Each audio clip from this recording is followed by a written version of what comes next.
What happened? Madame Pomfrey whispered to Dumbledore, bending over the statue on the bed. Another attack.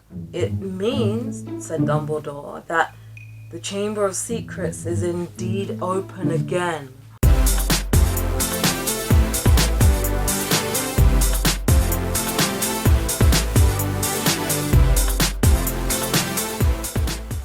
Hey guys! I am Charlotte the Starlet. These are my girls, Angel and Greta, and this is my little boy Seth.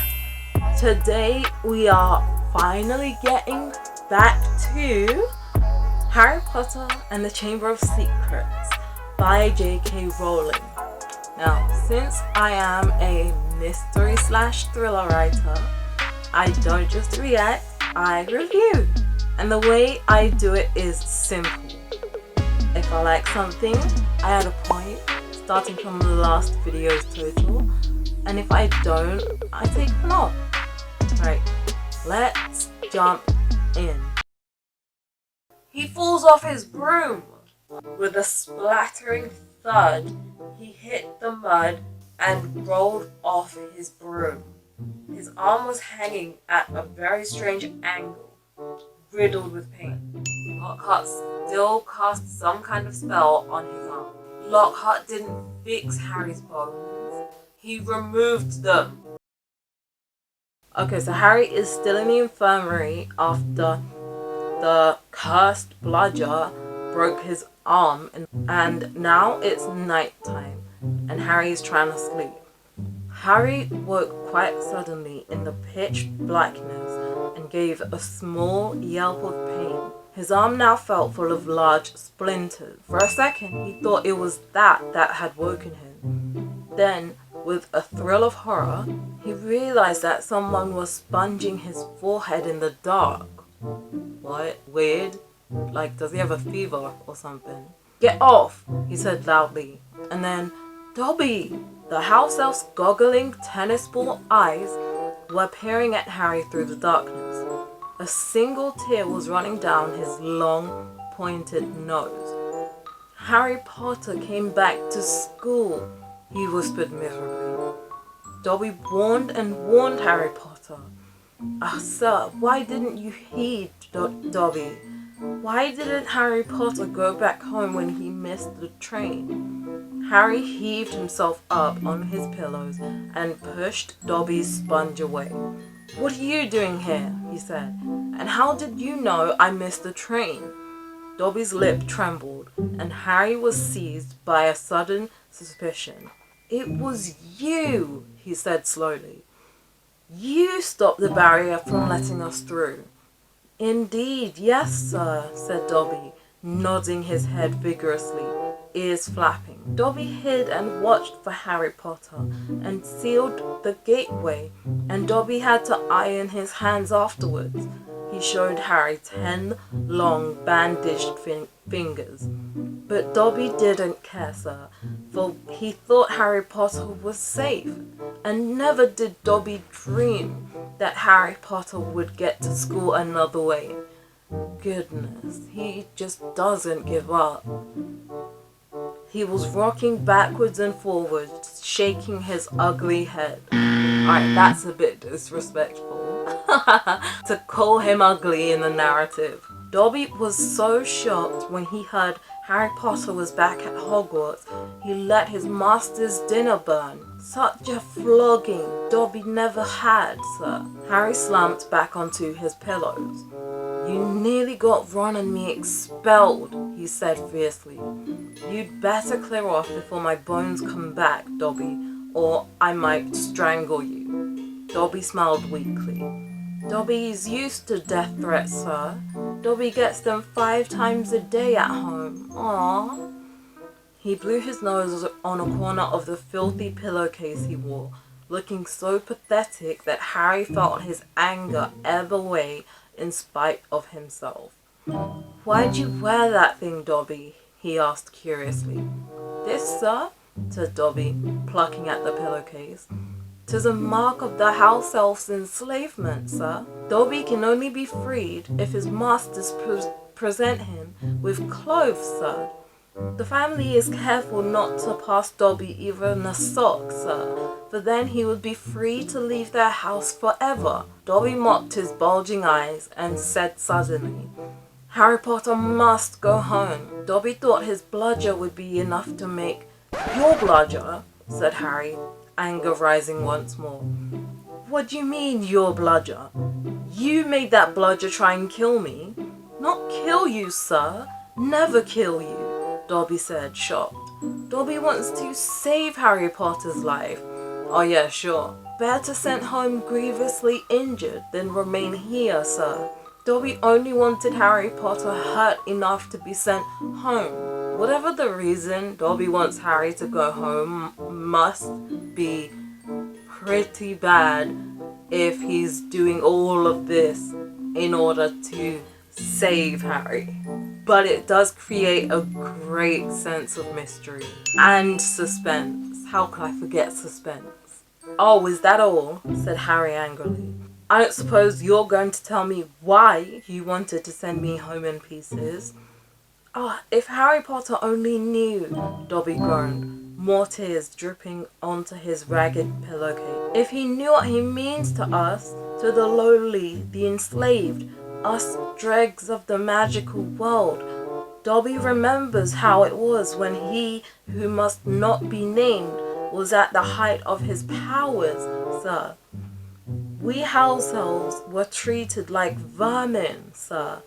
Of course, Dobby is still treated like that, sir, he admitted, drying his face on his pillowcase. But mostly, sir, life has improved for my kind since you triumphed over he who must not be named. Harry Potter survived, and the Dark Lord's power was broken. It was a new dawn, sir, and Harry Potter shone like a beacon of hope for those of us who thought the dark days would never end, sir. And now, at Hogwarts, terrible things are to happen, are perhaps happening already, and Dobby cannot let Harry Potter stay here now that history is to repeat itself, now that the Chamber of Secrets is open once more. History to repeat itself? What? Wait, what does he mean by that? Dobby froze, horror-struck, then grabbed Harry's water jug from his bedside table and cracked it over his own head, toppling out of sight. Dobby is a bit of a comedian, even though he doesn't intend to be. A second later, he crawled back onto the bed, cross-eyed, muttering, "Bad Dobby, very bad Dobby." "So there is a Chamber of Secrets," Harry whispered. "And did you say it's been opened before? Tell me, Dobby." He seized the elf's bony wrist as Dobby's hand inched towards the water jug. "But I'm not Muggle-born. How can I be in danger from the chamber?" "Ah, sir, ask no more. Ask no more of poor Dobby," stammered the elf, his eyes huge in the dark. "Dark deeds are planned in this place, but Harry Potter must not be here when they happen." What is he talking about? "Go home, Harry Potter, go home. Harry Potter must not meddle in this, sir. 'Tis too dangerous." "Who is it, Dobby?" Harry said, keeping a firm hold on Dobby's wrist to stop him hitting himself with the water jug again. "Who's opened it? Who opened it last time?" "Ooh. I'm gonna bet Slytherin or Voldemort." "Dobby can't, sir. Dobby can't. Dobby mustn't tell," squealed the elf. "Go home, Harry Potter, go home." "I'm not going anywhere," said Harry fiercely. "One of my best friends is Muggle-born. She'll be first in line if the chamber really has been opened." "Harry Potter risks his own life for his friends," moaned Dobby, in kind of a miserable ecstasy. "So noble, so valiant. But he must save himself, he must. Harry Potter must not." Harry heard it too. Heard what? There were footsteps coming down the passageway outside. "Dobby must go," breathed the elf, terrified.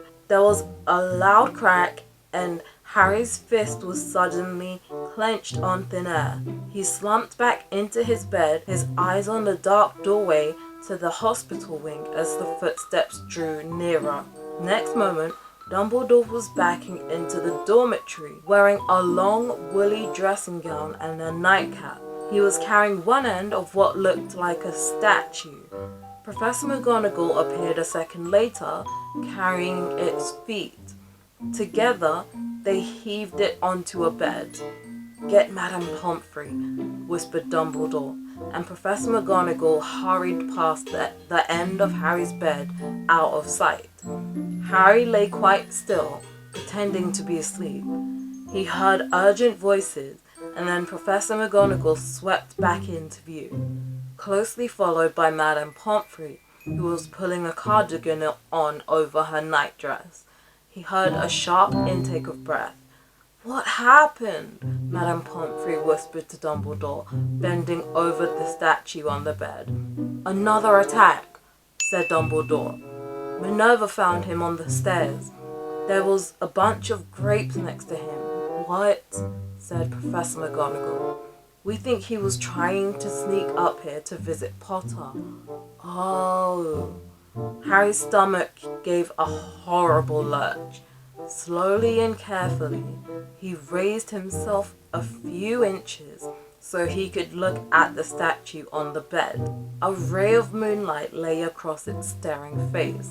I love that sentence. It was Colin Creevey. No. His eyes were wide and hands stuck up in front of him. What, like something was attacking him? Well, obviously Charlotte. Like, something must have attacked him. His eyes were wide and his friends were stuck up in front of him, holding his camera. "Petrified?" whispered Madame Pomfrey. "Yes," said Professor McGonagall, "but I shudder to think, if Albus hadn't been on the way downstairs for hot chocolate, who knows what might have." The three of them stared down at Colin. Then Dumbledore leaned forward and prized the camera out of Colin's rigid grip. "You don't think he managed to get a picture of his attacker?" said Professor McGonagall eagerly. Dumbledore didn't answer. He prized open the back of the camera. "Good gracious," said Madame Pomfrey. A jet of steam had hissed out of the camera. Whoa. Harry, 3 beds away, caught the acrid smell of burnt plastic. "Melted," said Madame Pomfrey, wondering. "All melted. What does this mean, Albus?" Professor McGonagall asked urgently. "It means," said Dumbledore, "that the Chamber of Secrets is indeed open again." Madame Pomfrey clapped a hand to her mouth. Professor McGonagall stared at Dumbledore. "But Albus, surely, who?" "The question is not who," said Dumbledore, his eyes on Colin. "The question is how." And from what Harry could see of Professor McGonagall's shadowy face, she didn't understand this any better than he did. Damn!